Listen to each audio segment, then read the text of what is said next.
Hi you guys, welcome to our live event. My name is Brenda K.B. Anderson and I'm very excited today to be showing you my process that I like to do for visible mending. So this is just one of the gajillions of ways to mend your beloved clothes. And I love this method because to me it just looks very aesthetically appealing. It's creative, it's fun. It's not particularly scientific, or you don't have to be super careful. You don't have to know that much about stitching in order to start on this. So this is a great project, you know, for anybody who's interested in learning how to visibly mend their clothes. So what is visibly mending? Visible mending? That is just when you're mending something and you're not trying to make your mend blend in or go away, you're actually kind of highlighting it or making it sort of a focal point or a design detail. You're turning it into something more than what it was. You're showing people that, like, I care about this, you know, article of clothing and I made it my own. It's, you know, you're kind of showing people the history of your clothes. You know, things happen in life and sometimes you get tears or stains or other things like that. And then being able to mend it in a way that looks beautiful and kind of adds more to your garment, that's a really awesome skill to have. So I'm so glad you guys are here. Of course, this is a live event, so if you want to say hi, I know there's already some hellos kind of rolling in. Renee says, greetings from Minnesota, USA. I'm in Minnesota too, Renee. We're neighbors. Hello. Thanks for popping in and saying hi. But definitely say hello. Let me know what you're interested in learning. We're always open to hear about what you guys want to do. I like to learn new things too, and I like to get inspiration from you guys for future projects. I do a lot of live events, crocheting and sewing mostly, some knitting also. So if you guys have any future ideas, definitely let us know. Also, if you have any questions about what I'm doing, if you have any comments, if you have, you know, suggestions or advice for other people who are going to be watching this event, then definitely put those in the chat as well. We would love to hear from you guys. So today is day 3 of the Sustainable Stitches series that Craftsy is doing. And the first day we did the Lucky Leaf pot holder, and that's a really awesome quilted project using small amounts of scraps. And then yesterday I did a live event where I taught people how to make this flare sleeve tee. It was like an upcycled project using t-shirts that you already had or t-shirts you thrift, cutting them up and putting them back together to make something cool and fun. And of course today we have the visible mending, which we're going to get into now. So all right, so let's talk a little bit about materials that you'll need for this. So of course you're going to need whatever it is you're mending. So I'm going to be working on a jean jacket here, but you know, you could be mending really anything with this technique. It is a little bit more suited to woven fabrics because we are using thread that doesn't stretch. So you know, if you want to mend something that's a knit, I don't want to stop you from trying this technique out on it because you probably could use it, you know, with good success. But it is something to pay a little bit more close attention to if you are using knits. So this is more kind of geared towards mending woven fabrics. Okay, so it could be like denims or cotton, you know, quilting fabrics. It doesn't even have to be garments, actually. It could be a quilt that you're working on too. You could use this really for mending anything that's a woven fabric. So also, besides the article that you're going to be mending, you're going to need some sort of hand stitching thread. So what I mean by hand stitching thread is normally we kind of gravitate towards a thicker thread. Oftentimes people will use embroidery floss. Also, part of my project is very heavily influenced by sashiko stitching, which is a Japanese style of stitching and mending, and adding really cool running stitches to things, which I'll be showing you a little bit about. But there is a special kind of thread that's specifically for that, so you could be using that here too. I am going to be using Sulky brand hand stitching thread. They're called Petites, and they are a really awesome, like, I'm very excited about these. I am used to using embroidery floss, and I hadn't tried these before maybe a couple of weeks ago, and now I'm like hooked on these because what you have here in this thread, this is like the same, one strand of this is the same as 2 strands of embroidery floss, or 2 of the little threads in the embroidery floss. And it's on a spool. It has this little, you know, little way to keep your threads from unwinding if you throw them in a bag or put them away in a drawer or something like that. Keeps them all nice and tidy. And those of you who worked with embroidery floss before, you know how it is when you start to pull the strand out and everything gets all tangled and bunchy, and that does not happen with these, which is totally awesome. So I've been loving using these. This has been a really great treat for me. I didn't even know these existed before, and now I'm very excited to be able to add that to my collection of thread. So you're going to need some sort of thread. I'm using multiple colors, but you can definitely do this in, very, monochrome. You could do it in whites. You could do it in blacks. I like the look of it contrasting with the background. So that's something to think about. It makes your stitches really show up really well, and it just looks, in my opinion, it looks the best if you have something that contrasts with what you're mending. Okay, and then you're going to need a needle, of course. So you can use an embroidery needle for this project, or I'm using a sashiko needle here, which is very similar to an embroidery needle. It's a little bit longer. You just have to make sure the eye is big enough on whatever needle you're using so that the thicker thread can go through easily. And it should be, you don't want too big of a needle though, because it's going to be hard to get it to go through your layers of fabric. So those are kind of the things to think about when you're picking out your needle. But you could use an embroidery needle. Depending on what you're mending, you could use a chenille needle. These sashiko needles are nice too. Just something that will fit your thread. Also, some optional things that you could be using for this project. You could be using this sulky stick and stitch. So this is a water-soluble, it's a sticky adhesive stabilizer for your project. So if you're working on the embroidery, you probably don't need this for the running stitches section, but if you're working on your embroidery, this can really help stabilize your piece as you're stitching it, and we'll kind of go into this a little bit more later. I really love this, and this you can print on your computer, which is, on your printer, you can print out, an image. I actually have templates in the back of your download that go along with what I'm going to be teaching you today, so you can just go ahead and print those out. You can cut them out, stick them onto your project, and just follow the lines. It makes it really simple, really super easy.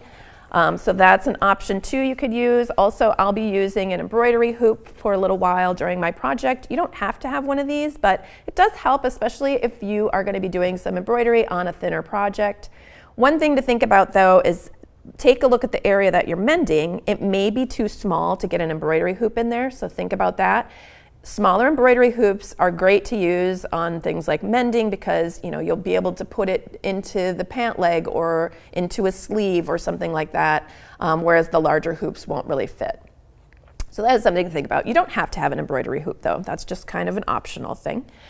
And later on we're going to be doing some patchwork. Let me show you what this looks like. So here's an example of one of the ways that we're going to patch this, and you can see here there's a circle here of green stitching and a circle here of blue, a circle here of dark blue and pink stitching, and then there's some other lines that go vertically that are in orange. So the way that I got these circles traced on, I had just grabbed some lids, some plastic lids. You could use anything that's a circle in your house, doesn't matter what, and you can use that just for a template to draw your circles. This is an optional thing too. You don't have to be putting circles into your work, and we'll get more into that later. And you may want to have some sort of marking tool. If you really want to have very straight running stitches, you could give yourself some lines to follow. That's optional too. I just usually eyeball mine because I'm not too concerned about them being absolutely perfectly uniform. I think of this project and this style of mending as more organic and more like just kind of how life is. It's not going to be all perfectly aligned, it's kind of more like a little bit more of an art than a science to me, this type of mending. So, but to you it may be different. Okay, so I think that's it for materials, and let's get started, and I'm going to show you the different types of patching that we're going to be going through today. We have a hi from Alabama. Hello, Susan. And Dina says hello from Egypt. Wow, welcome you guys. I'm so glad you guys are here. Okay, so let me show you some of the examples that we'll be running through. The first one we're going to do is this. This is just a running stitch. It's just going vertically. It even goes through this patch right here. And the patch, you'll notice, is on the inside, on the back side of my fabric. So it's kind of showcasing this hole, and the patch is just sort of peeking through. And I really like this method because it looks like a little window into another world to me. Like it's just like a little sneak peek of something else going on the other side, and it makes you curious about it. So I really like patching from the back side. It's just really kind of fun, and you can pick out some fabrics that, you know, they don't have to be, it could be anything. It could be a plaid or a stripe or a solid or whatever you want from behind. But it is kind of fun to use if you have any like quilting cottons that have an interesting print on it. It is kind of fun to just sneak those in there just because, I mean, it's just interesting. So I have a little beehive here printed on my fabric with a tiny little bee and then some flowers around, and I stitched through everything. I didn't try to go around this or mask those stitches. Part of the beauty of this is you're actually seeing those mending stitches going through everything. Then after I patched it, I added these little embroidered details. So I just embroidered on top of the print that was already there for these two flowers. And then I thought, okay, that's cool, but I like this idea of the beehive being kind of sitting on the inside of my jacket, like it's a little door to another world. And then I thought, wouldn't it be fun if there was a bee flying out of it? And so I embroidered this little bee here. And so we're going to be going through, you know, how to add these little embroidered details to your pieces to kind of break up just the stitching, add another layer of just fun to your project. All right, so this is the first thing that we're going to be going through, and then just really quickly, I will show you the other examples. Here's another example of patching from behind and adding a little bit of embroidery detail. So I just had a denim patch put behind, and this time you'll see instead of just straight running stitches, you see these little plus signs. So this is a running stitch going this way and then a running stitch going vertically, and then I added some little embroidered details onto that to make it a little bit more fun. And then the third style that we're going to be talking about, I already kind of showed you this. This is just patches laying on top of your work, which is another fun way to do it. And I think of this as kind of a collage of sorts. And this is really great for patching holes when there's multiple small holes in a place and you need to patch kind of a larger area. It's kind of fun to break it up and put multiple patches on there in different colors instead of just like one big patch that covers up all those holes, or patching a million little tiny holes, which takes a while. So this is more just highlighting those patches. They're laying on top here. And then doing some running stitches in interesting ways. So there, like I said before, there's running stitches that are going in a circle here, and a circle here, and a circle here. And then there are running stitches that kind of run throughout, kind of as sort of like a background, and they're just going vertically. So we're going to go through all these patches. I'll do little demos of them so you can see how they're done, but I just wanted you to have the overview of what we're going to be learning today in this live event. All right, let's see. Emmy is saying, what's that t-shirt? Okay, you're talking about the shirt I'm wearing, I'm assuming. So this is, so on the front of my shirt is, it's a picture of Bruce Springsteen. It's my Bruce Springsteen shirt. And then I have, on the sides, I have Badlands National Park, and then I have Astoria, Oregon t-shirt here. And this is a shirt that I made out of 3 different t-shirts, and I cut them all apart. Yesterday I did a demo on this, how to cut them all apart and put them back together. But I'm a big Springsteen fan, so hence the Springsteen t-shirt here that kind of got cut up and reassembled. Sherry B is saying hi from Germantown, Wisconsin. Hi, Sherry. And we're getting a hello from Lisa Victoria in Tucson, Arizona. Hello. And we have a hi from Sri Lanka, Naz Shafiq. Hello, welcome. And we have a hello from Illinois, Minnie Schnauzer. Welcome, you guys. I'm so glad you guys are saying hi. I'm glad you guys are there. Okay, so we are going to be talking about patching from behind first. One thing I want to point out is that if you are using a quilter's cotton or something that's a little thinner to patch something that's thicker, for example, like I'm patching this denim, it's pretty thick. I don't really like using very thin patches to patch thicker fabrics because I feel like it's going to make a weak point. So you can do a couple of different things. You could flatline it with something like denim, which is what I've done here. I just did a running stitch around the edges to make it a little bit thicker. That's what I'm going to be using here for this patch. Or later on, we're going to be going over this sort of collage of patchwork here. That's okay. to use if you've got multiple pieces of the lighter weight fabric going on top, or if you have smaller holes, it's okay, because those threads that run out through everything make it nice and strong, but you just don't want to patch a large hole like this hole with a thin piece of fabric, because it's not going to be as strong as you would like it to be. Okay, so I have cut out my fabric and I've just done a running stitch all the way along the edges. Here, I'll just show you how I do that real quick. I'm just going to grab a little chunk of this denim. So when I'm patching things, I like to use what I have on hand. I don't normally buy anything for my patchwork. I just use, right here, I made a pair of cutoffs and I saved the denim from that project. And so that's what I'm going to be using here to reinforce my patch. So I'm just cutting here along that seam so I can open it up and cut my patch out. So before you do this, you may want to just place, if you have an interesting print, you want to place it behind that window and kind of figure out about the size you want. You want it to extend past past the hole by, about an inch or so. So you can see it's extending past that hole by a bit. You don't want to cut it close and have it come just to the edge, because that's going to make a weak point there. Why not just have it extended a little bit further, make a larger patch, and it's going to make it nice and strong. So take your time. If you're using a printed fabric, take your time to put it behind that little window and see what it is that you'd like to see through the window. Because it's going to take a little while of hand stitching time to get that in place, and you want to love it when you're done. All right. And I am just going to grab a little thread here, and I throughout this whole project, for everything, including the running stitches and the embroidery stitches, I have used a double strand of this, the Sulky Petites, the hand stitching thread. So I just loop it through my needle like that, thread through my needle, and use it doubled. And that's a really great thickness, I feel like, for all of the work that I'm going to be doing today.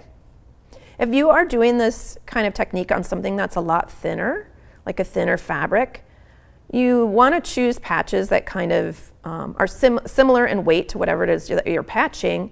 And then you could think about just using one strand of thread instead of two. It's just something to think about.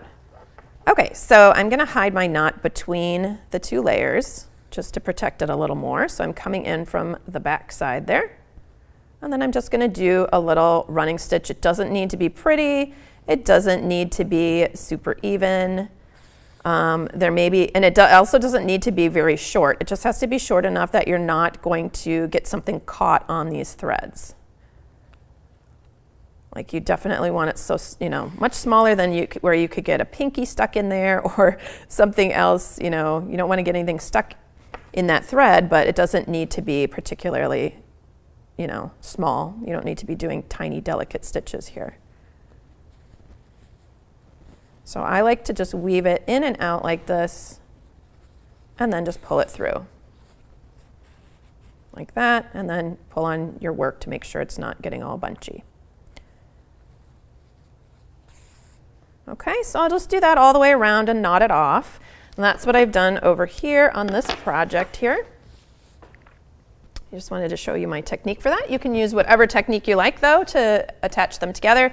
And I should also note that I am not worried about these edges fraying. I know that seems like against everything that we're taught, right? Like when you're sewing things, especially if you started sewing in more recent decades when everybody serges the edges of everything and you finish everything, super carefully so that nothing frays. It is just surprising that you would allow there to be just some raw edges. But this kind of project, it looks really great when things fray a little bit. I think it adds to its charm and its rusticness, and so I just don't even worry about it. I don't fray check anything. I don't finish off the edges of anything. I just cut it and allow it to fray. And if little strings come off, you can cut them off or trim them off. You can always add another patch if something really starts to shred, but I haven't had that problem at all in my pieces. Okay, so here is the hole I'm going to be patching. I am gonna place my patch behind that hole. So I'll just turn it this way. Sometimes you might not be able to turn it inside out to look at it. And if in that case, just kind of place it in there and do the best you can by moving things around. So I'm just gonna kind of look at this space, lay it in there, hang on to it when I flip it around so I can see.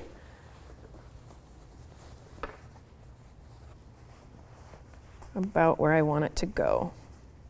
And then we'll get it pinned in. And sometimes when you have holes, that means that that edge has kind of gotten stretched out and it's not, it's not gonna lay perfectly flat anymore. That's fine. You can also steam it or press it a little bit first, your garment first, if it's something you can press or steam, to try and get it to lay a little bit flatter. And I'm just gonna go ahead and put some pins into my patch, and then we'll check the back side just to make sure that it's really covering this hole enough on each edge, each of the edges, just to make sure that I don't have to kind of move it around a little more. So if you're newer to sewing, when you are pinning things together like this, you want to use your pin as though you are sewing. It helps to kind of go in and out. Okay, so I'm putting this into my fabric, pulling it out of my fabric, in and out, and that helps it stay put.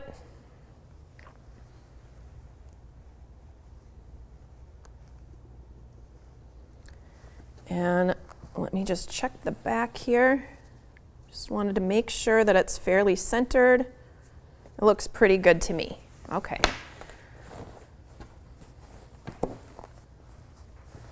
And you may find that you like using an embroidery hoop for this type of work. I generally do not like to use it for the stitching part, for the running stitches, because I like to bend my fabric as I'm stitching through to get it onto the needle. And if you have it held taut in that embroidery hoop, you're not really able to do that as much. You can put it in the hoop and have it just be a little bit loose in there. And sometimes I'll do that if I can't get my hand inside of something, but I could possibly get a hoop in there. Sometimes I'll hoop it up but have it a little bit loose in there so that I can still just stitch from the top side. I'll explain that a little bit more as I start stitching. All right, so I am going to begin by just sliding my needle in between the two layers.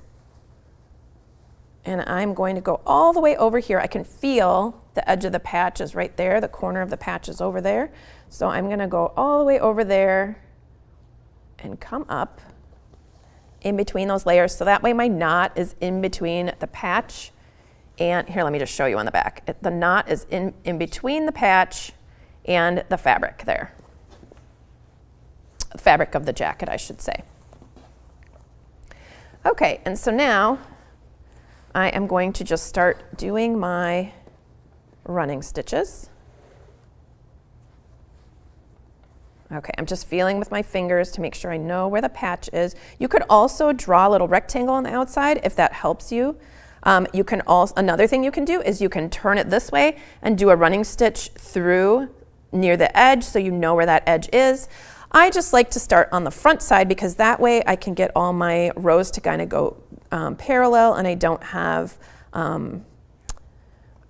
to worry about matching it up with an exact edge of this patch. I just want it kind of to catch those edges a little bit. What I mean by that is I'm going to be making these lines that go off the edge of the patch, and so it's going to extend further than the patch, so we don't need to worry about getting, like, whip stitching the patch in there or anything like that. Okay, so I'm just going to be taking some stitches in and out like this, and they're about 1/4 of an inch long or so.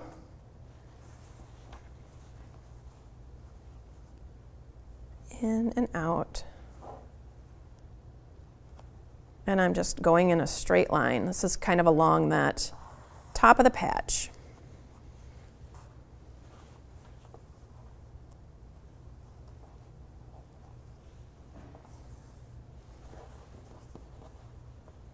And I can feel my patch is about right here, so I'm going to keep going a little bit more so that I'm off the edge of my patch. Then when I get to the end, I'm going to turn my work around upside down. because it makes it a little easier since I'm right-handed and I like to stitch from right to left. And on my very last stitch, I'm going to go over here like I'm doing a back stitch, sort of, and then I'm going to come up right there. So this is making kind of the distance where where my stitch isn't. Here, let's see, maybe I can show you with this. So there's a gap between my stitches right here. The same distance from there to there, that's where I'm coming up. So if you think of that as being like a little bit of an L shape, I'm going to pop up right here. And then I'm going to go down right there. So I'm making the opposite path about 1/4 of an inch above that line that I just stitched. So what I mean by the opposite path is you can see where there's no stitch here, directly above it there's a stitch. Where there's a stitch here, directly above it there's no stitch. I'm going to remove that pin because it's kind of in my way. We're going to go in here and out, in and out.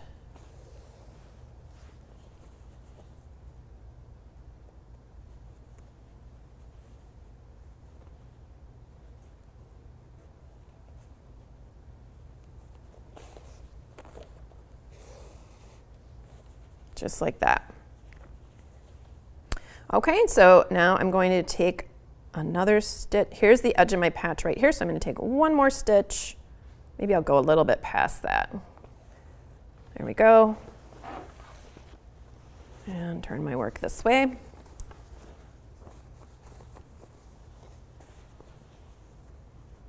And I'll come to the outside. So it's almost like you do a little back stitch to finish that very last stitch. And then I'm going to come out just below, right there. And again, I'm taking the opposite path. So this is, I'm making stitches that are directly below the space between the stitches from the previous row.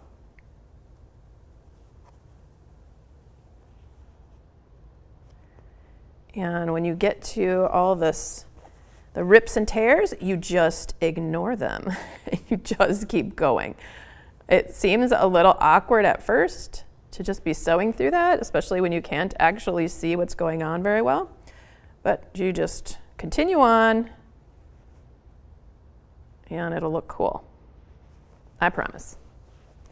All right, so every once in a while I like to pull on my fabric just to make sure that it is not getting, constricted by my stitch work there. You don't want it to be you don't want your threads to be pulling on your fabric. You want them to lay pretty flat.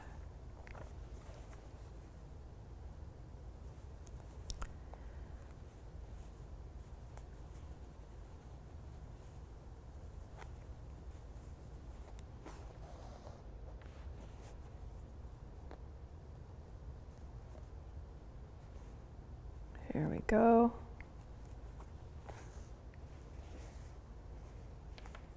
Maybe I will switch to, I'm feeling like maybe this color is not showing up as much as I would like it to. So I am gonna, oops, I got a little bit off there too.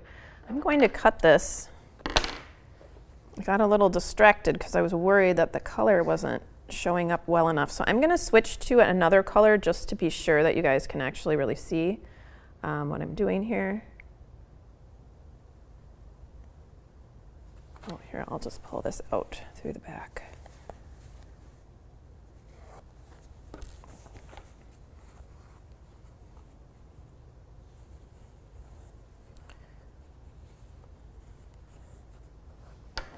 All right, I'm gonna weave that tail in later, so I'm just gonna kind of let it hang out there. Normally, I wouldn't be knotting off on the back like that without having the thread on my needle, so I'll show you how you should really knot it off. I think I'm gonna grab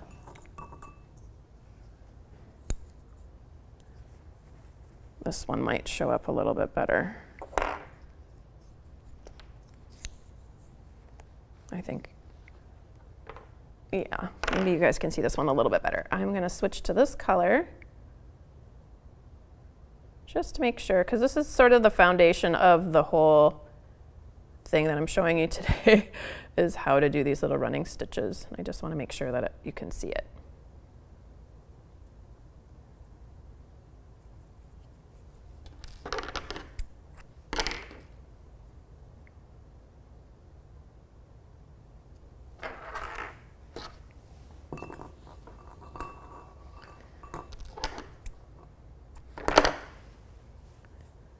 Alrighty.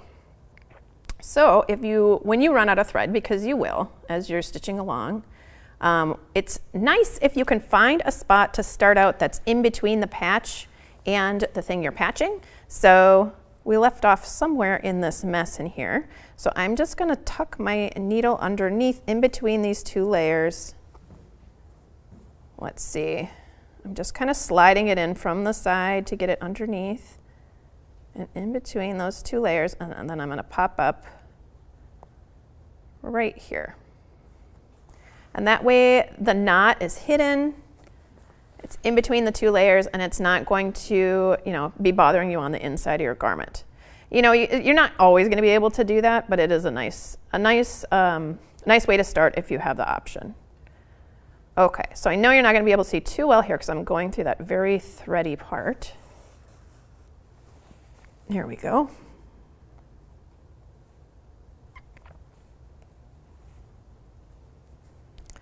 But I think you'll be able to see with this color a little bit better.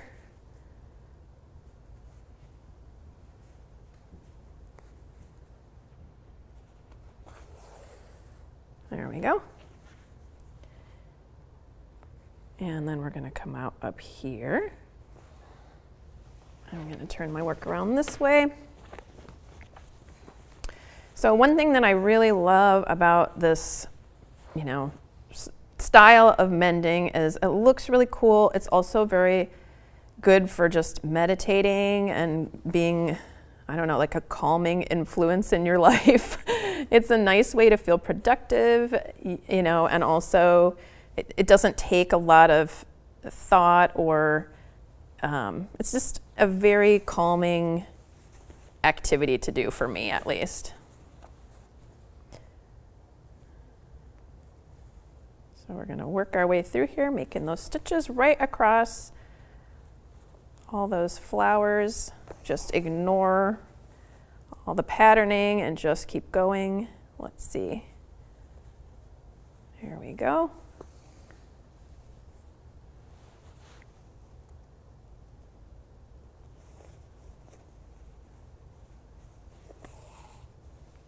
And here I've come to the end of my patch. I can feel it. And I'm going to come underneath and come out right there. So when I do that, I think about this as being like a little triangle shape almost right here, just to help me kind of space things.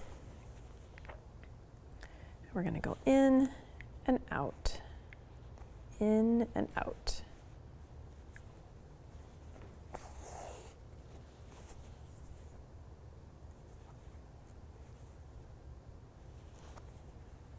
All right, so you can see how when I'm making the stitches, it's, they're staggered compared to the row that I did before, the previous row, but you don't have to do it that way. They don't have to be staggered. This just is for this particular design, the way that I'm stitching this one up.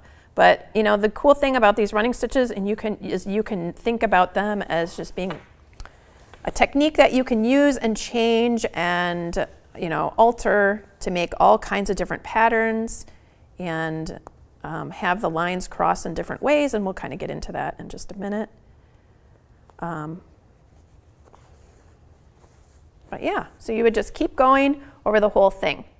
So when you're done, your piece will just have those horizontal lines, and they'll be staggered from row to row.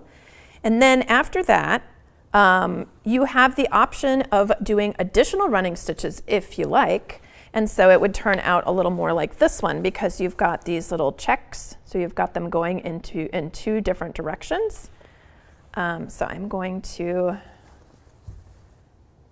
let's see, maybe I'll just finish this one row here and then we'll switch over to the next piece.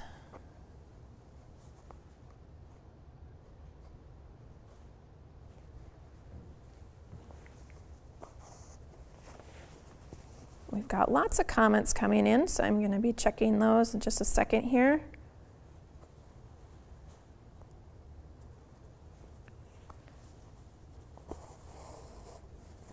All right, so I'm going to tie this off on the back. If you run out of thread and you want to finish off, again, if there is an option to kind of hide your knot in between, you know, your patch and the garment you're working on, I always take that option if you have it. If you don't, that's okay. So you can go ahead and just tie that off. And then, especially if your knot is just going to be back here somewhere, like how I left this knot, then you can go ahead and just weave that in, catching a couple of threads, or going, if you had a flat line patch like I have, so I have 2 layers, I can slide my needle between those 2 layers for just a little bit. I just want to make sure it's not popping through to the front for like a big long, yeah, it looks fine. It's not coming through to the front. You don't want to accidentally make a line that's in a weird spot after you did all that hard work. And then I cut it off. So that might seem weird, but I always like to leave a little bit of a tail from where my knot is if I can help it, because that really keeps your knot from undoing itself. Okay, so you will get all this area filled in with horizontal lines, and then you can start doing vertical lines. And I'm going to, if you want to, you can add more to it by doing some vertical lines on top of that. And I'm going to show you that in just a minute, but I'm just going to check in here real quick. Ooh, we got lots of things I missed here. Okay. We have a hello from way down East Maine. Hello. And I'm sorry, can you tell us again what your favorite thread is? So the thread that I'm using, I'm guessing you're asking about that. The thread that I'm using, this is Sulky brand, and it is a hand stitching thread. They're called petites, and it is basically like the equivalent of 2 little strands or 2 threads of an embroidery floss. So when you get embroidery floss, usually there are 6 strands in it, and normally, well, oftentimes, you kind of peel them apart from each other and you only use part of the strand of embroidery floss. And so that's what I'm talking about when I'm talking about the strands. So this is the equivalent of 2 little threads of the embroidery floss, and I am using this doubled. So there is actually a link, and I'm pretty sure there's a coupon code too if you guys are interested in checking that out for this brand, for the exact thread that I'm using throughout this project. And we have a hello from Massachusetts, and oh, Kelly loves my bee. Awesome. We'll get to the bee in a little bit. Hi from Sweden. Hello. Hi, Pia. Thank you for popping in and saying hello. And we have a hello from Rochester, New York. I love to knit and crochet too, says Lucy. And we have an Olaf from Michigan. Love to see a tutorial about how to put together a two-team jerseys together half to half to wear when your 2 favorite teams are playing against each other. That's awesome. Okay, that's a cool idea. So you cut each shirt in half and take one half and stitch it to the other. That would be fun. Yeah, we did this in the 60s and 70s. I love it. Oh, yes. Visible Mending is, you know, making this really great comeback from that time. And it makes me feel very fortunate that people are excited about it now, because it's such a good thing to do. I mean, not only is it beautiful, but it's just a good thing to do for the environment and for financial reasons, for many, many reasons. And Susan is saying I could see a rainbow design in my patching future. Excellent. Meditative, yes. Would need some calming music and tea. Yeah, music and tea would be a great addition to this. Somebody is asking, could you explain whether and how much trimming should be done to the existing hole you're repairing? Actually, I didn't even talk about that, so I'm really glad you're asking this. It is totally up to you how much you want to trim that hole. So you can trim as much as you like. I like to leave little bits of frayedness. You don't want to have so many strands that it's hard for you to sew. If that starts happening when you're sewing through, you can just cut them off. It's really, this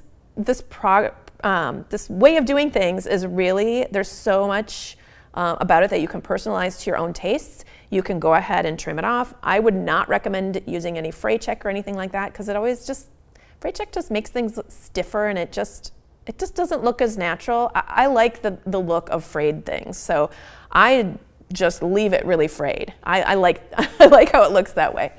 But one thing to think about too you know, if you have a small hole in something and you're thinking about doing this type of patching, you can make the hole bigger. Like if you're thinking, you know, it would be cool to put a patch, but you can't really see very much behind.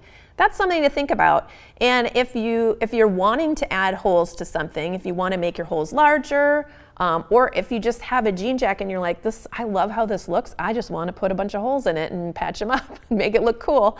If you're wanting to do that, there are lots of different ways you can do that. I highly recommend, you know, cutting a small hole first with your scissors and then get out a metal file or a cheese grater or something like that and rough up your fabric, because that really makes it look more like a natural hole.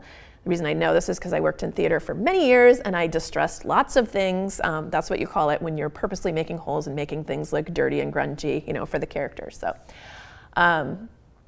yeah, so if that's something you want to do, you could definitely do that. Oh, Susan is saying you could dig into Morse code, dot dash to hide words in your patches. That is a genius idea, Susan. Whoa. Pew. Just blew my mind there. Okay, let's see. Jody says, Veronica, we call it house divided up here in Seattle. UW and WSW students in Washington State. Yep. I was just in Seattle recently, which is an awesome city. Teresa says, I think it looks like basket weaving. I like the look. Yeah, it is kind of like that with the weaving in and out. And Suzanne says, hello from Texas. Hello, Suzanne. Kelly says, I just looked and they sell them on Amazon. I'm from Canada, so we don't have as many options here. I added some to my cart. Oh, you must be talking about the thread, I'm guessing. Cool. All right.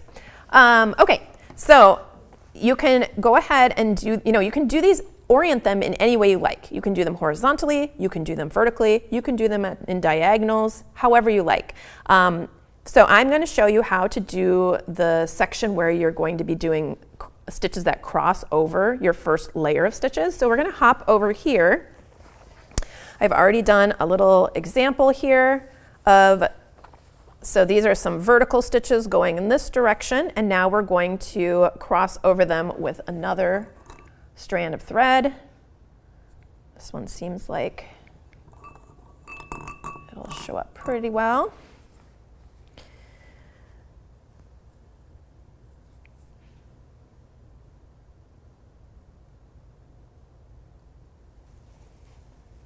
And, you know, as far as thread length, if you guys are wondering about that, I am one of those people who likes to make a really long thread length, so I have to thread my needle a little less often, and I'm pretty good at managing my threads. However, if you're newer to stitching, I definitely recommend keeping to a shorter stitch length, like maybe 20 inches or less, maybe even less than that, because the longer it is, the more chance of tangling, and that's just a frustration nobody needs. All right, so we are going to go ahead and start going back and forth with stitches that cross over, and I am going to just kind of flip this inside out so you guys can see what's happening here. You can see how I've gone off the edge of my patch just to make sure that those stitches are catching that. So if you go further than your patch, your stitches will catch over the edge, and that way when you're putting your arm in your sleeve or something like that, it's not going to be catching on that, you know, that raw edge all the time. Okay, so I want to hide my little knot in here between the layers. So I'm just stitching between the patch and my fabric. And I don't want to have a very long, you never want to have a longer stitch than, you know, something long enough to get your pinky finger stuck in when if it's something that you're going to wear. So I'm going to go out of my fabric right here and turn that, and we'll see where we end up. Pretty good. So now we're on this side, and I am going to take let's see, I'll just stitch along that stitch so you can't see it, and then I'm going to pop up just to the right of it. Here, let me spread this out so you can actually see what I'm doing. So I'm going to be crossing over this first layer of vertical stitches here, and I want to start on the right and go left because I'm right-handed. If you are left-handed, you may want to flip your screen so that this just makes a little more sense to you. So I came out a little too high, so I'm going to take a little tiny stitch downward here. All right, there we are. So I'm going to take a stitch across and then I'm going to go in and come back out before the next stitch. Okay, so my needle is crossing on top of it, and then I'm going to go in and out, just like that. And so that's going to make those little checks or those plus symbols. And the more you do this, the more you're going to get used to just the stitch length that you naturally want to do, and it's going to get quicker. I know this seems like this takes forever, and also it isn't, you know, this is one of those projects that I don't even mind it taking a while because it's just a calming project to do. If this was something that you felt like you had to do quickly because you wanted to get it mended before you wore it out for the weekend, you know, just be aware that it will take a while, but you'll get faster and better at making your stitches an even length as you do this. So here we are in the second row. Just going, make sure you're just taking little stitches into the fabric so that your needle pops out in front of those vertical strands, like that.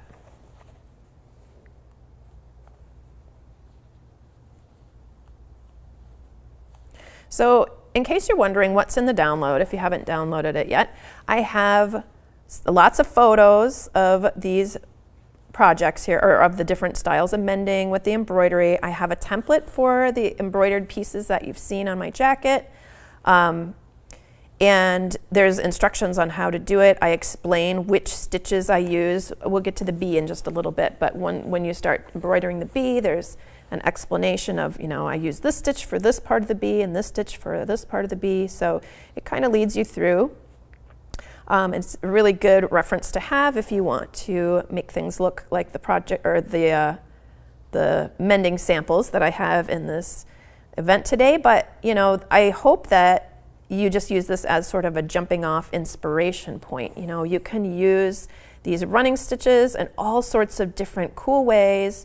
You can do different colors, one going one way, one going the other. You can do different shapes. There's just, I mean, it's really just an endless amount of possibility that you have here. And then adding those little embroidered details along with these running stitches, it just makes everything look just, I don't know. I don't know how to explain it really, but more like alive and more organic and more just more fun and interesting. I like it when clothing kind of tells a story and when you can look at something and then you have to take a second look. Like, wait, what is that? Oh, that's so interesting, you know, and you want to take another look and you know, there's more to see. There's more layers. It's like people. All right, so you'll just continue doing this. And again, when you get to all that fuzziness, just keep on going. If it's driving you crazy and you aren't a person who likes to have so much stuff in the way, you can definitely trim the stuff off. You know, you don't need to have all those long wispy bits. I just rather enjoy them, so I just leave them there. All right, so we're gonna move on. I'm gonna get to the end of this row here. Good stopping point. And then we're going to move on to a little bit of the embroidery that goes along with these two samples.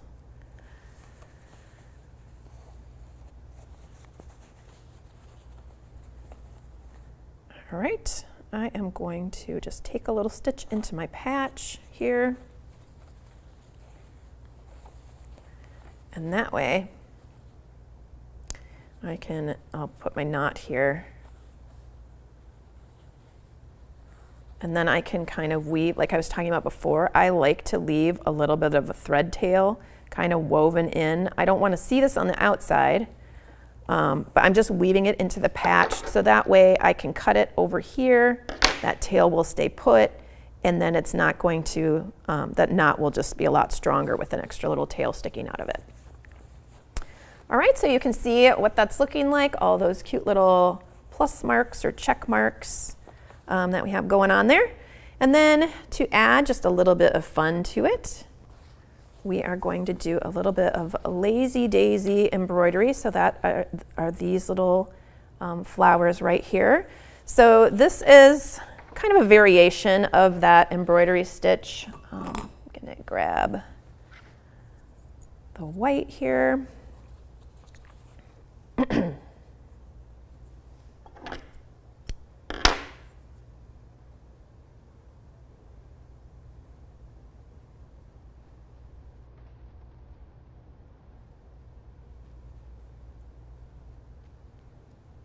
Oops, kind of split my yarn. Should probably be using my needle threader for this today. I always dream I'm gonna have like a little piece of felt with a whole bunch of needles pre-threaded in it for these live events, and then I never remember to do it. So you guys don't have to keep watching me thread needles. All right, so here we are. I'm going to be making one of those little lazy daisy flowers. And I do have on your template, I did do a little, just an example of how you start everything out. So it's just a bunch of little spokes coming out from near the inside, and we're gonna fill in that inside dot with some satin stitching. And then these spokes are going to get sort of like a chain stitch or a lazy daisy stitch on top of them. So I start with the spokes. I'm gonna come in from the back, and you can choose if you wanna have this like actually on your overlapping the running stitches. Actually, because I haven't done the crosses there yet, which I plan to finish later, I'm gonna do my lazy daisy up here.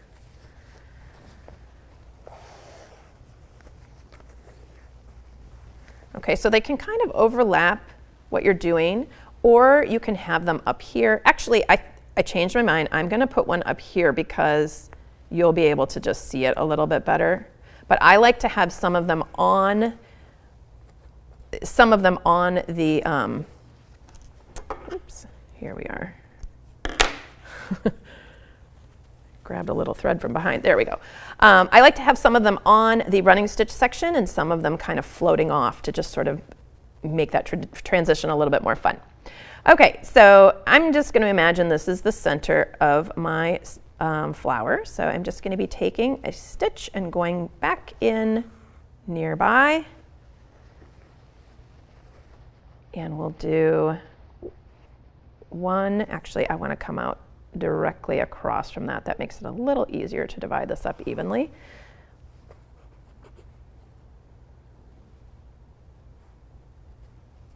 There we go. Close enough for me. And then I'm going to come back here.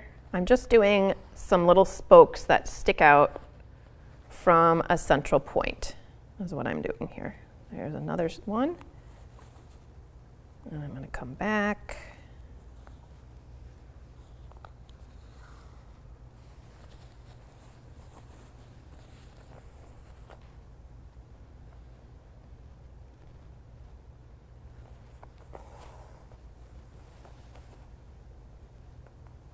And you could spend a bunch of time trying to get them all perfect and even, exactly the same length as each other, but I never bother because I feel like you could be seeing the flower from a slightly different angle. You're never really seeing the flower exactly from straight on.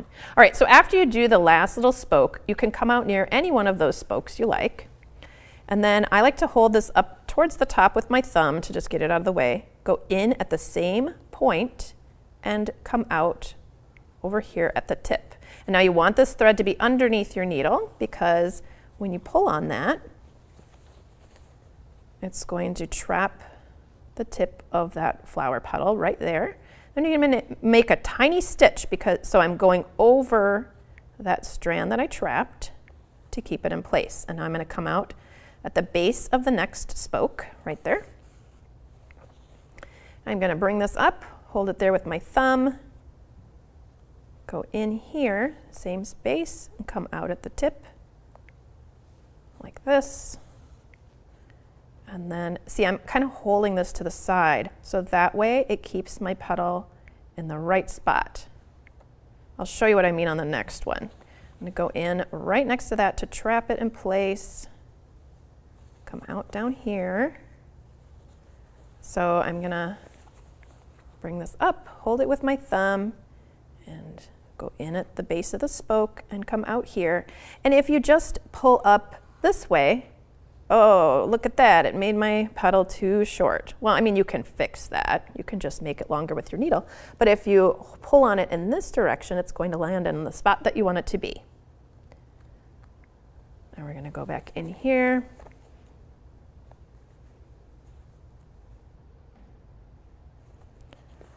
Like that.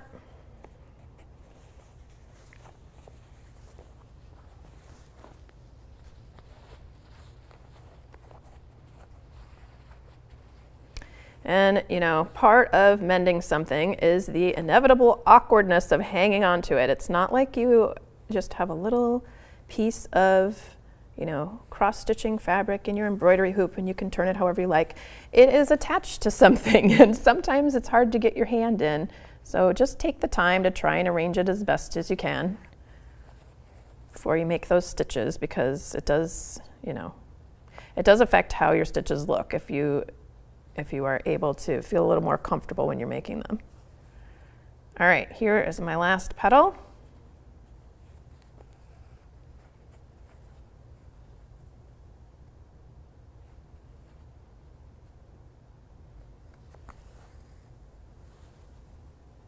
And then I will go into the inside and I'll tie that off.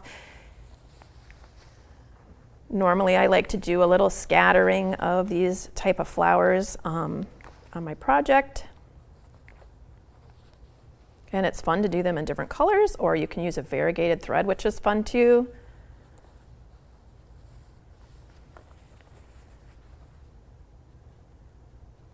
I'm just kind of weaving in that thread tail, just barely catching the threads of the denim so that I can cut it off with a little bit of tail to it.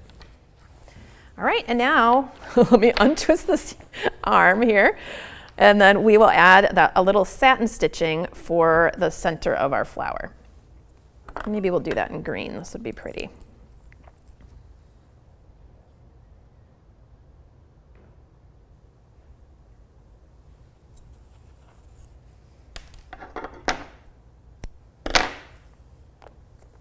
So if it helps you, you can draw a tiny circle in there with like a washable marker if it helps you to see the edges that you are going to stitch. If you, like me, if you can just sort of picture what the center, like a little circle in the center would be. I mean, there already is sort of a circle that's showing up there because of all the points coming together. That may be enough for you. So we can go in here.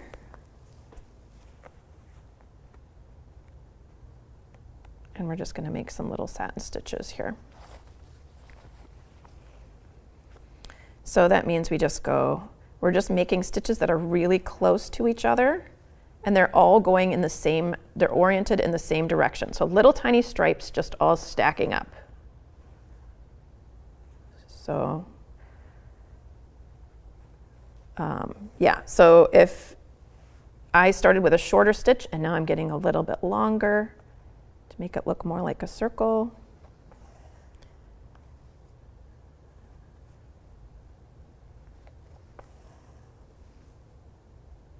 And we're just kind of, you know, using these horizontal strands just to fill in that little space there.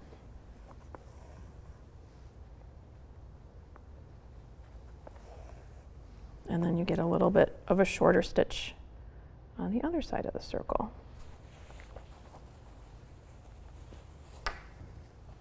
Just like that. And I will tie that off. And then we will talk a little bit about those little lilac flowers that I have, the purple ones.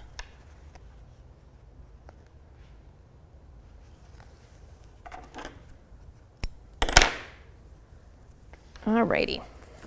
So these flowers here are made with a stem stitch and then some radiating stitches and a whole bunch of French knots. So I do actually have, you know, a little piece on the template that is made for this. I'm going to do a very short stem because we're running a little bit short on time here, and I want to make sure I get enough, give you guys all the information that you need.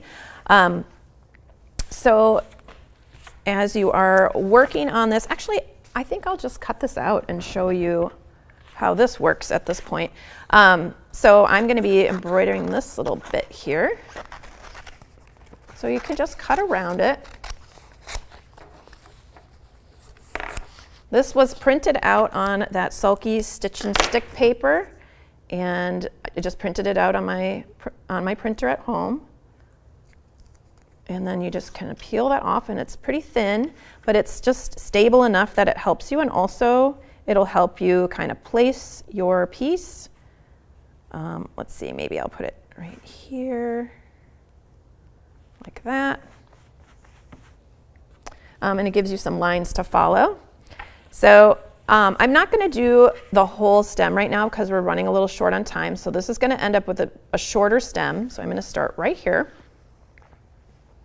And when you do the stem stitch, you're taking ever so slightly vertical stitches, diagonal stitches. So this is almost going to be a vertical stitch. I'm taking one stitch forward, and then I'm going to come back up right next to it. So about halfway along that stitch, my needle is coming out just to the side of it. And then I'm going to take a long stitch forward. So you're taking a long stitch forward, and then I'm going half a stitch back right now and coming out along the halfway point of the stitch that I just made. And make sure that your needle comes out right next to it.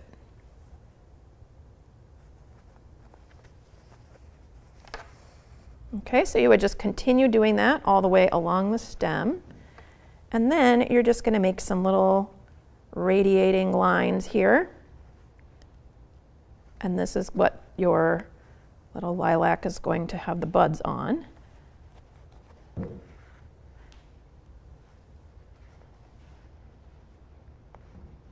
So I'm just filling those in there.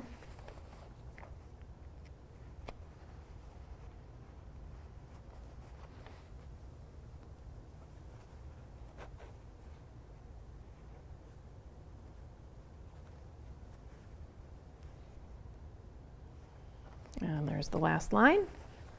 And then I will show you how to do those little French knots for the flower.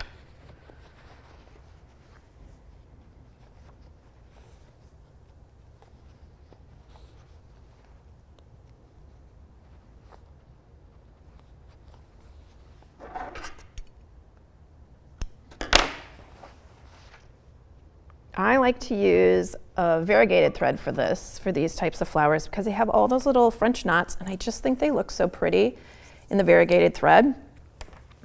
Or I think they're called multis, I'm not really sure. I'm coming from a yarn vocabulary here when I'm talking about variegated, but basically it's thread that changes colors.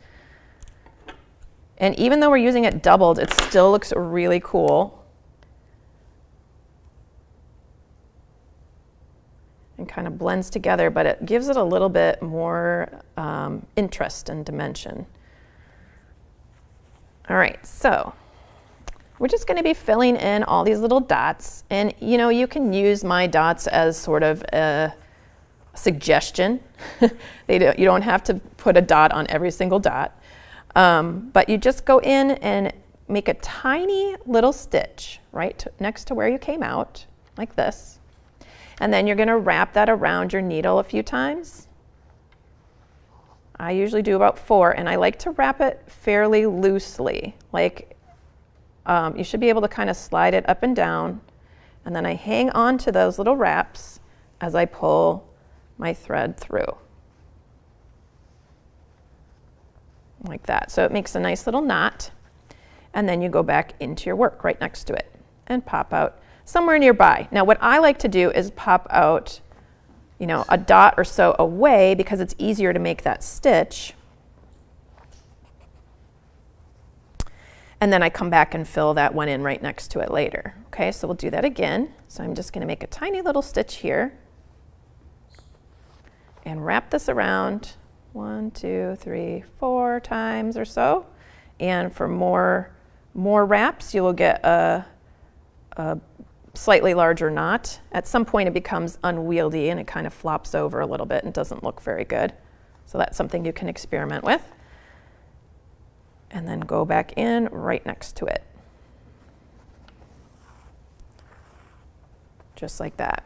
So I just realized I did not explain this stabilizer very well. This stabilizer is awesome because you can draw on it with a pencil, you can print it out on your printer, and then you stick it to your project, you can stitch right into it, it gives you a map of where to stitch, and then after you're done with your project, you wash it and it completely dissolves and disappears. So it has to be something, you know, if you're mending something, it has to be something that can get wet because that's how you get rid of it. But it's so nice because you get to see it on the front of your work, you get to use those guidelines, and it just completely disappears later. So it keeps your fabric from getting all bunchy as you're stitching it, and also, you know, you can see what you're doing. So I really like using it. Okay, so you can see how you make those. You just keep on going and filling in all of that. And your little lilac will look something like this. Really pretty little French knots there. And so now we will move on to the next thing I want to show you.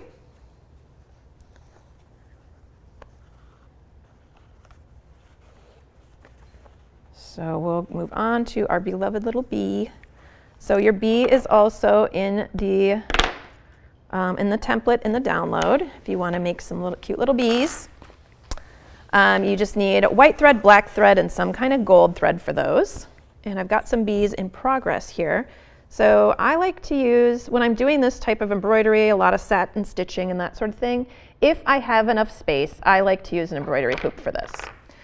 If you don't, it's, you know, you can still do it without an embroidery hoop. But I'm going to put that on now. Before I do that, though, you guys can take a look at that little bee. That's what we're going to be making. I'm just loosening up my hoop here. And I'm going to try to get both bees in this hoop. I think I can do that.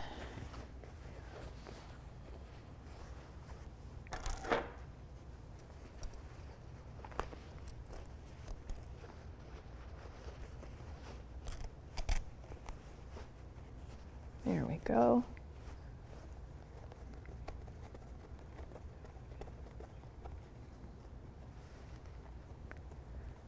All right. So to make the bee, I would recommend, this is something that I don't really freehand because I don't feel comfortable with it and getting it symmetrical and all that. So I would definitely recommend using the template and printing it out and sticking it on, just as you saw me do for that little piece of lilac. So to start out your bee, I like to do some outlining of the wings first and get that in first, and then I start stitching all the other black parts, and then I move on to the yellow after that, and then I go back in with a little black outline around the body. That's kind of my method. So I've got half of the lines that I want to show you done on this little section of the bee.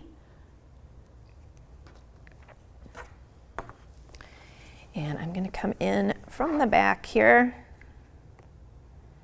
So let's do the outlines on the wings. Those are done with a back stitch.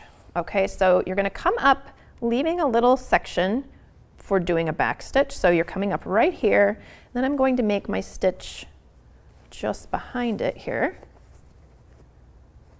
I'm just following those lines. So there's my first stitch.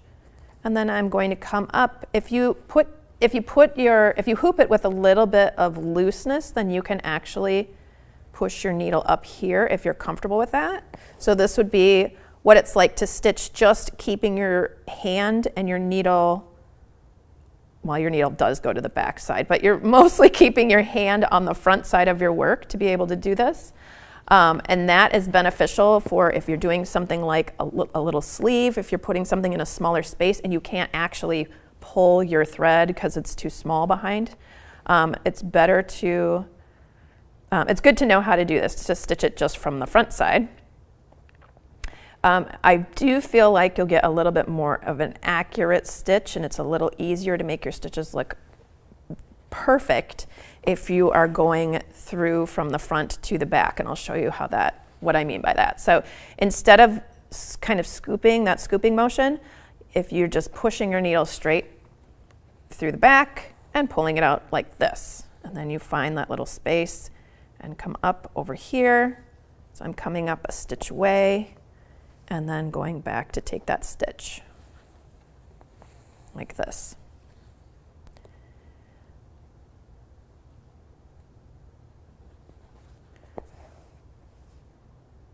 So it is a little bit, you know, you're doing an extra motion here. It's a little bit easier to make it accurate, and for a beginner stitcher, that might be a little bit easier to do it that way. But you can try it both ways and see how it works out. All right. So you will want to just fill in those lines all the way around the wing to here, and then that second little wing to there with doing the back stitch. I am going to I'm just going to skip over. I'll fix that later. I'm going to skip over to the little legs here on the front. So the legs are going to be done with the chain stitch, and the reason that it's not a back stitch and it's a chain stitch instead is because it makes it twice as thick. So this is just very similar to how we were doing those daisies.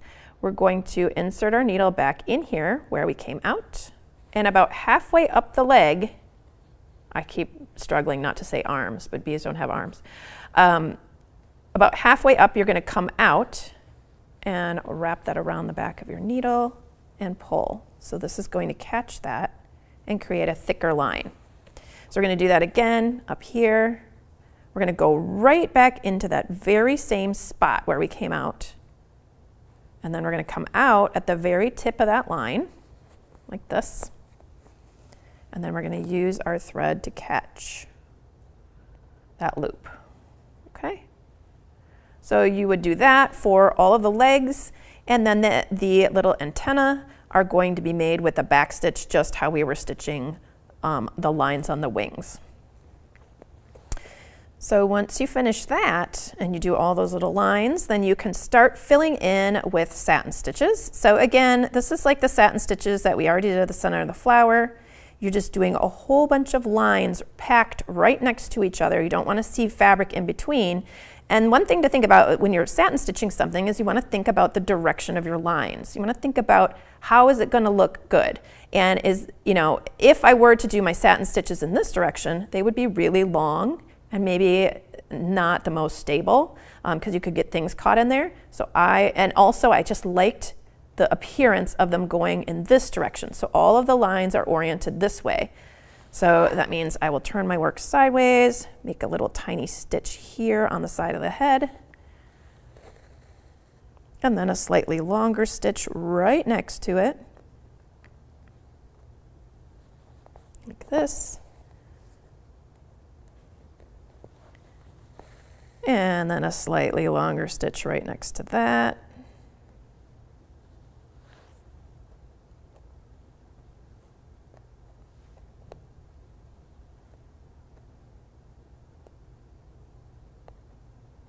All right, there we go. Getting a little lost back there. And then so forth. So we just fill that in. So all of the black sections, so that's this first section, we skip a section. This next section, skip a section, and this section. Those should all be filled in with black, like you can see here on this example. And then once you get to that point, or actually at any point, you can start filling in these little veins in the wings with white. So I'm going to fasten off my yarn back here, or my thread back here.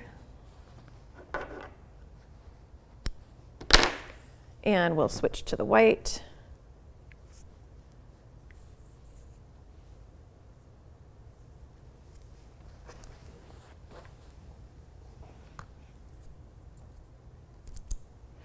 And for these little bits, I actually don't have these lines in the template for you for the veins in the wing because I just thought it was easy enough to just sort of freehand them in there. But feel free to draw them in on, and you can use pencil or something like that to mark it on your little, on the drawing of the bee so that you know where you want to stitch if you want to do that first. I'm just going to eyeball it. But basically, you're going to divide your wing into 3 sections. You can see if you look at this wing, we have a line right here of stitches and then a line right here of stitches. And then we have some vertical lines that are happening connecting them.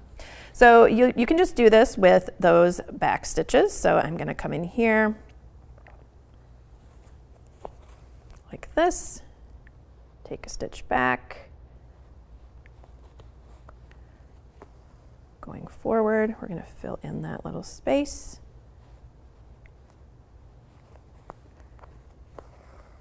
Like this. And I think that it looks good if these are not perfectly aligned. Like if they're just kind of jumbly and they're not exactly uniform between wing to wing or even within a wing, it really is fine. Like I don't want you guys to be too worried about these little veins in the wing.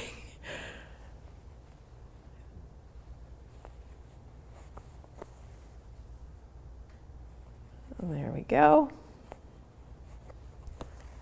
So now we have it divided, with 2 lines, we divided that wing into 3 sections, and then you can do some little vertical lines in your wing to kind of break that up a little bit. Oops, that came to the outside of the black, which I would probably fix. But in the interest of time, we're just going to let that one go. So we just kind of do some little vertical lines here to make the veins in the wings.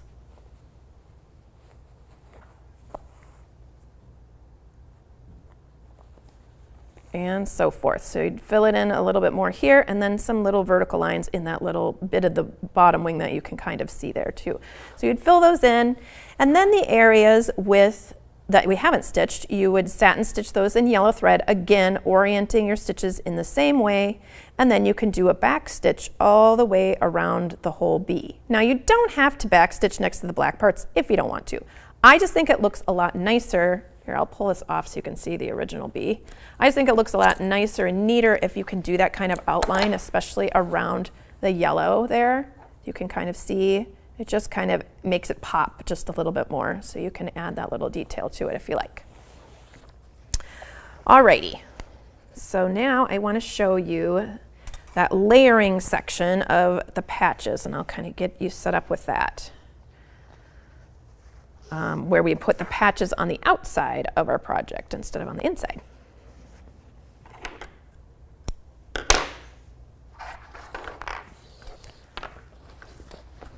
All right, so this works great for covering up large sections where you have issues, especially if you have lots of little holes or some stains or just, kind of a large expanse. So I'm going to be I'll be demonstrating over here. What we're working on is this section here, the patches on the outside. And so I'm just going to kind of eyeball some patch shapes that I think would look nice here. And this is, this is part where the art versus science comes in here. You really kind of just have to play with things and see if you like how they look.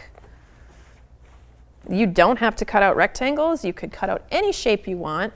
And I demonstrated that by making this little heart there, because I think it's kind of fun to throw in other shapes as well. You could do diamonds. You could just do a jagged shape. It really does not need to be, you just make it however you feel.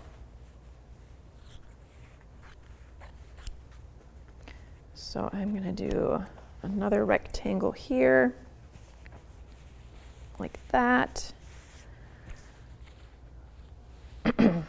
And maybe I'll choose this kind of fabric would look pretty, I think. We'll do a little heart shape out of this one. So I do have a template for the heart, if that's helpful to you. I am just going to cut my own out of here and we'll see how it looks. I'm just trying to do things kind of quickly here.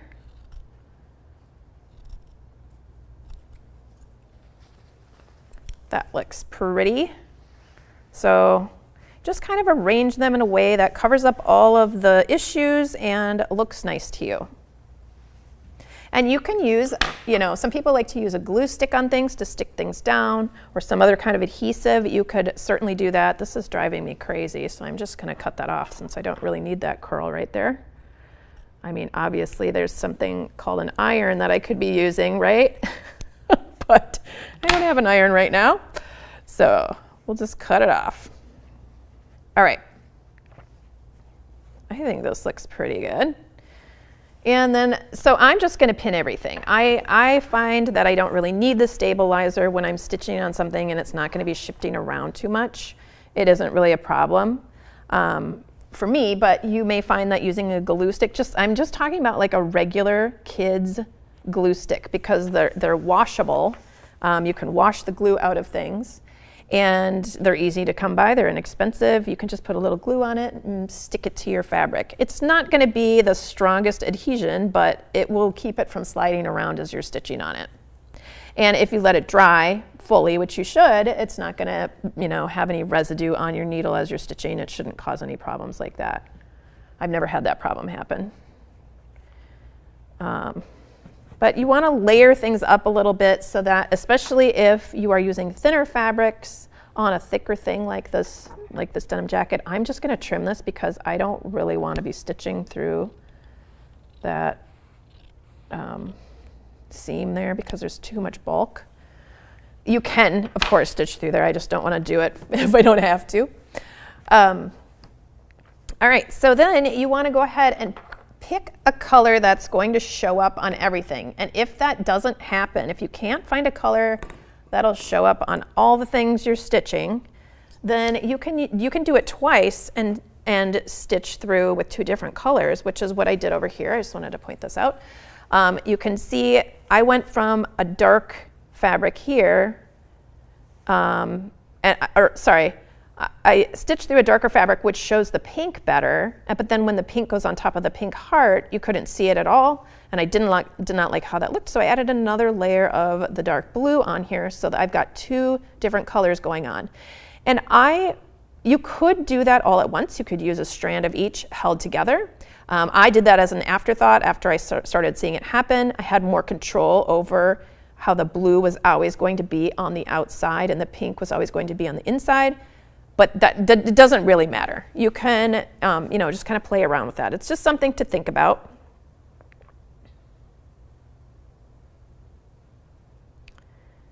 All right, let me get this threaded up here. Also, as I mentioned before a couple of times now, with the running stitch, you can choose to, you know, have horizontal lines, vertical lines, those checks that cross over each other. You can do totally organic shapes. I'm trying to keep things a little bit simple here with these circles. So what I did was I just traced around lids or other circular objects you might have in your house. Let's see, I hope this shows up on this fabric. I'll be able to see it, but I just don't know if you guys will be able to see it. But I really like how it looks when the circle extends off of the piece a little bit. Kind of arrange things in a way that looks nice. So I'm just using that to get these nice little circular shapes marked in on my project. So there's a circle. I know you can't see it very well over here, but you can imagine, right? We all have imaginations. And then maybe I'll do another circle here, and this one's going to kind of underlap that circle. So I'm just going to draw it like this.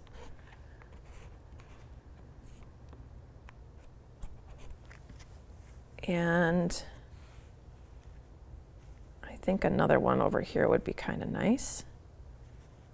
Maybe right here. Sorry, I know you're not going to be able to see it on that darker blue very well. But maybe your brain will connect those shapes. But I like to just kind of play around with where the circles go. You don't need to have 3. You can have however many you want to. And then you can go ahead and start stitching in those circles. So just stitch right on the line to begin with. I always start with the one that looks like it's sitting on top of the others, but you don't have to do that. Also, it's nice to start with the one that has the most, that's holding down the most stuff. So this one's overlapping all 3 patches here. So this will be a great place to start, I think. So I'm going to come up from, actually I'm going to come up in between my patch and my garment with my knot. And I'm just doing that same running stitch we did earlier, okay? So in and out, like this.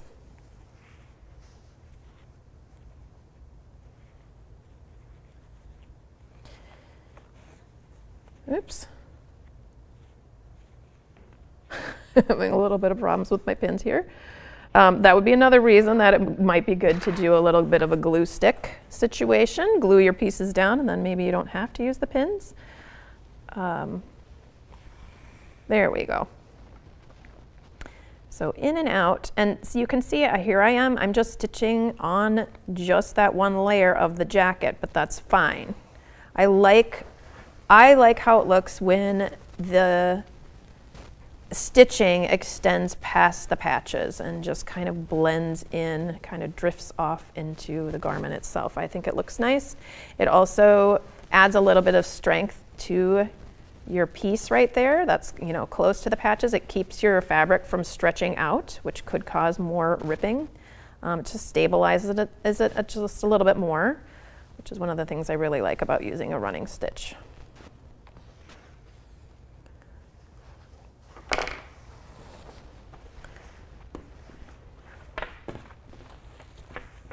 I'm always checking back here to make sure that I am not stitching my project to something else or another part of my project. One time when I was we used to call it home economics when I was growing up, when you would learn sewing in school. I sat next to a kid who sewed his project to his pants, and I thought that was so hilarious. I didn't say anything because I was really shy and I was nice, but later on, as an adult, I worked in a costume shop and I knew so much better than that. I actually did the same thing. I stitched my project to my pants once because I was holding it in my lap. So, you know, we all make mistakes. Doesn't matter how much experience you have.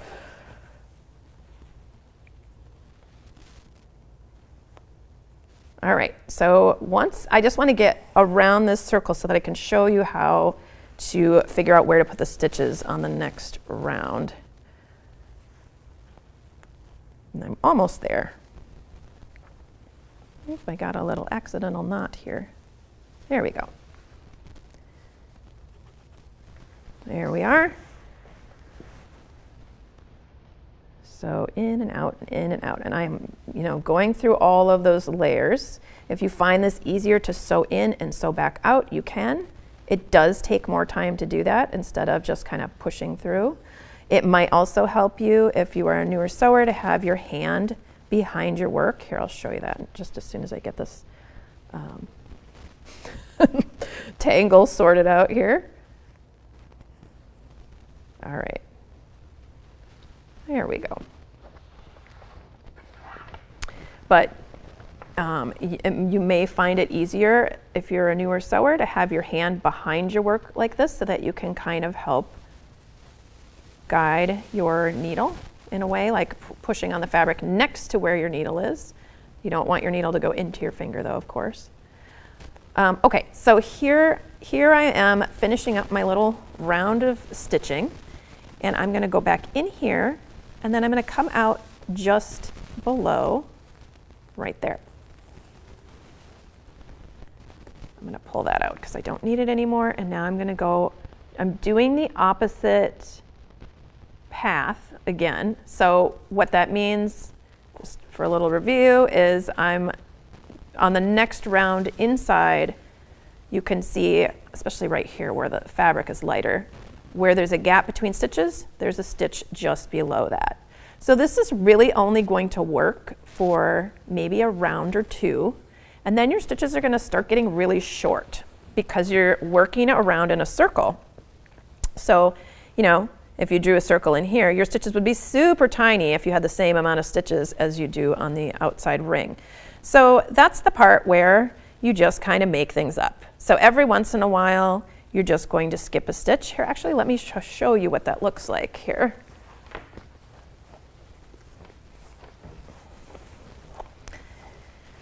Let's see. So just every once in a while, like right here, as I was working around, I did not put a stitch right here. That's where so there's a little gap right there, and I would have put a stitch right there, but I didn't because there's another space right here. So every once in a while, you just have to skip a stitch or kind of fudge things a little. You won't even notice it later. It's totally fine. I'm just pointing this out because you know, now you know to stagger your stitches, but when you start doing those circles, it gets a little confusing. So after you get all of your circles stitched in, so you'll do a circle here, a circle here, a circle here. Then after that, you're gonna go in with those vertical stitches, or you could do horizontal stitches or something else.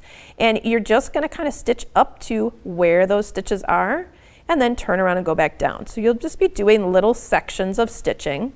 I know it looks like it maybe connects up here, but the threads do not go all the way through. So this would be a little section you do this little section down here, then over here you can go the full length of that piece right there. So that's how you work all that stuff out. And so, you know, it's a fun way to look at thread and running stitches and kind of collaging things together. I really like using different colors for the different shapes, but you could certainly use all white or, you know, all black, and you'd still be able to see that movement, especially if it contrasts enough with what's going on behind it.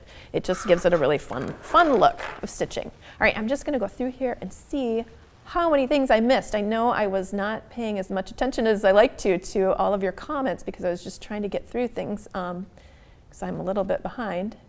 Let's see. A good way to mending holes in jeans. I think that was a question about this. This is a great way to mend holes in your jeans. Yeah, patching it and doing all those little running stitches makes it a lot stronger. Do I use thread conditioner to prevent tangling on my threads? I do not. I used to use some kind of like hand stitching wax.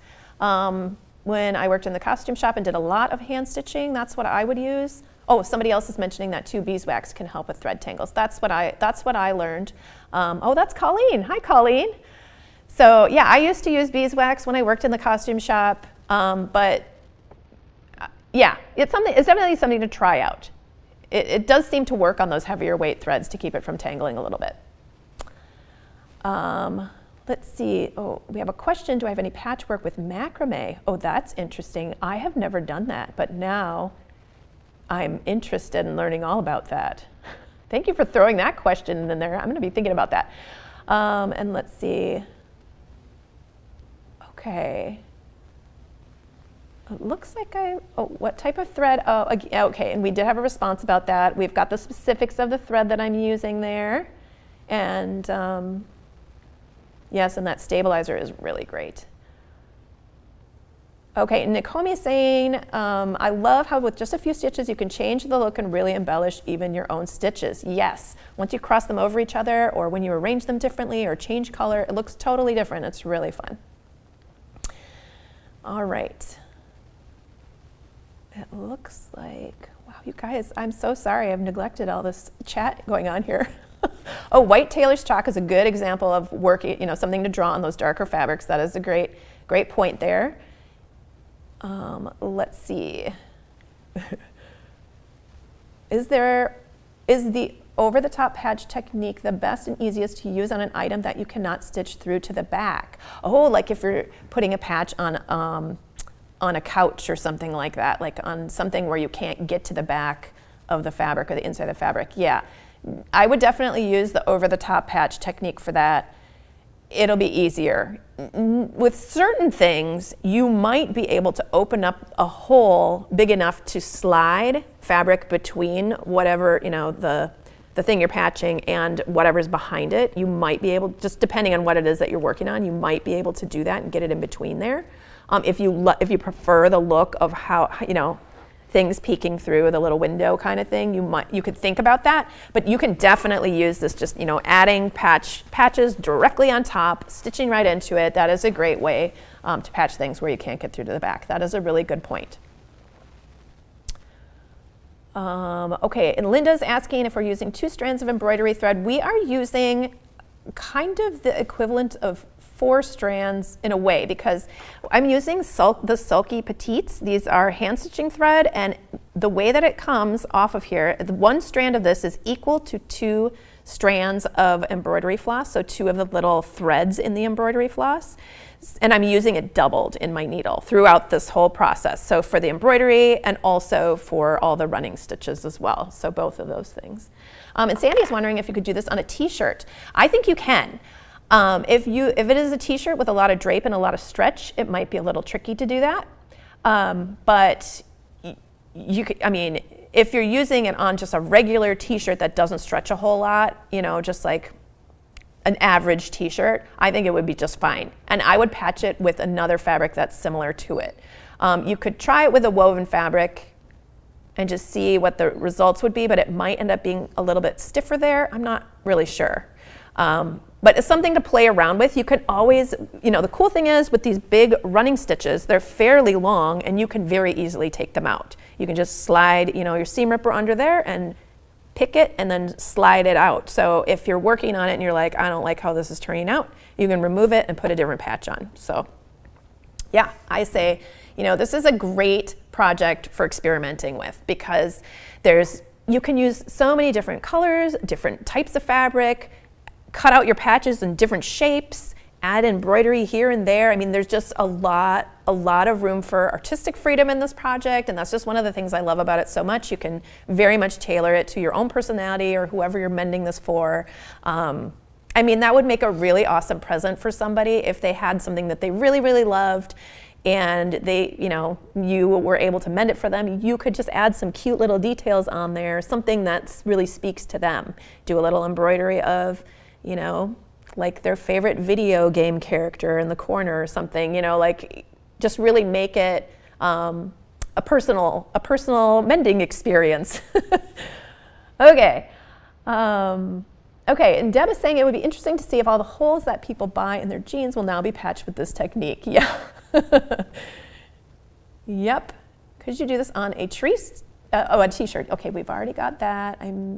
And I hope you do a class for patching things knitted with yarn. Okay, I was going to ask you guys about that because there are so many more mending techniques. I love mending. I love visible mending.